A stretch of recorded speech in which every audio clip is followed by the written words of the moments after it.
এখানে আমাদের ভাঙড়ের কথা বলছি। বিভিন্ন লোকসভা বিভিন্ন বিধানসভার মানুষ এসেছেন। আজকে ভাঙড়ে নিয়ে আসার কারণটা একদম আপনাদেরকে একটা কারণ আছে। ভাঙড়কে এসে দেখুন, ভাঙড়ের মানুষের সাথে মিশুন। ভাঙড়ের মানুষ কত সহজ সরল শান্ত প্রিয়। আপনারা বিভিন্ন বিধানসভার মানুষ অন্তত একবার ভাঙড়ের মানুষের সাথে মিশে দেখে যান। আর একটা কথা বারবার বলছে না, যাদবপুর লোকসভাটা শুধুমাত্র ভাঙড়কে নিয়ে নয়। অবশ্যই স্বীকার করে নিচ্ছি, শুধুমাত্র ভাঙড়কে নিয়ে যাদবপুর বিধানসভা নয়।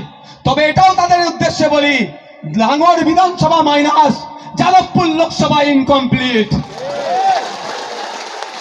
যাদবপুর লোকসভা সম্পূর্ণ তখনই হবে যখন ভাঙড়কে এখানে ইনক্লুড করা হবে। এবং যেটা বলি, আপনাদের বিভিন্ন বিধানসভা থেকে এসেছেন, আপনাদের বলবো আপনারা দায়িত্ব নিয়ে আপনাদের বিধানসভাতে আইএসএফ এর পক্ষে ভোট করাবেন। আশা করছি সর্বোচ্চ দেবেন। তবে এটা মাথায় রাখবেন, মানুষকেও বোঝাবার সুবিধা হবে।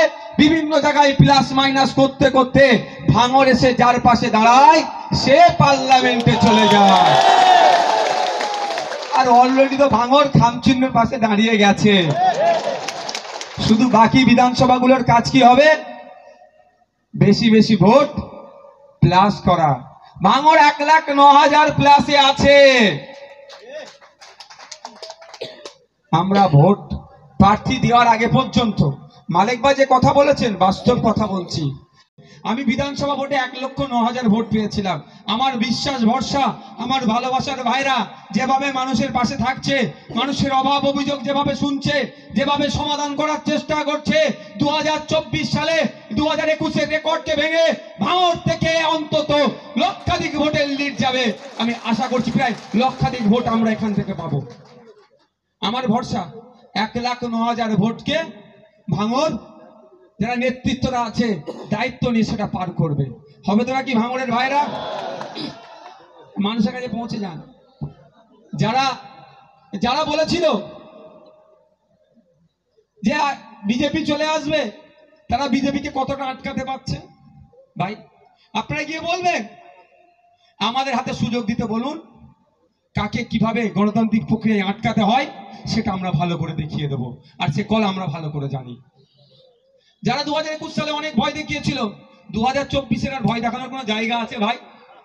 বরঞ্চ আমরা বুথে বুথে চলে যাব, গিয়ে এই বিজেপির বিরুদ্ধে ক্যাম্পেনিং করব। বাস্তব বলছি তো, একজন বিজেপির দাঁড়িয়েছে এখানে, কি নাম ওনার জানেন? কি গাঙ্গুলি মহাশয়। আর দেখতেই পাওয়া যায় না। শুনলাম না উনি নাকি দিল্লিতে বেশি থাকেন। বাংলা ভাষা হয়তো বেশি ভুলেই গিয়েছে, হিন্দি আর ইংলিশ উনি জানেন, বাংলায় থাকে না। তাকে ভোটটা দিয়ে লাভটা কি হবে? বিগত দিনে মিমি চক্রবর্তী মহাশয়কে ভোট দিয়েছিলাম। যাদবপুরবাসীর জন্য কটা কথা বলেছে, কটা ডিবেটে অংশগ্রহণ করেছে, কি করেছে তার ডেটাটা 5 বছর শেষ হয়েছে তাকে দিতে বলবেন।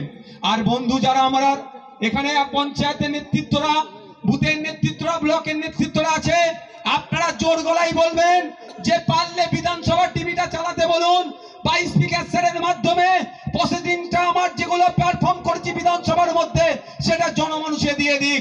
আমাদের 2.5 বছরের বিধায়ক ভাঙড়বাসীর জন্য কথাটা বলেছি। আমার ল্যাডের টাকা সরকার পক্ষ খরচ না করতে দিলেও আমি তো খরচ করব। যদি খরচ না করতে পারি, যে টাকা বাকি থাকবে আমার গাঁটের টাকা, আমার বাড়ি থেকে টাকা নিয়ে এসে ভাঙড়ের মানুষের জন্য উন্নয়ন করে দেবো। আর কি বলেছি, 5 বছর শেষ হবে।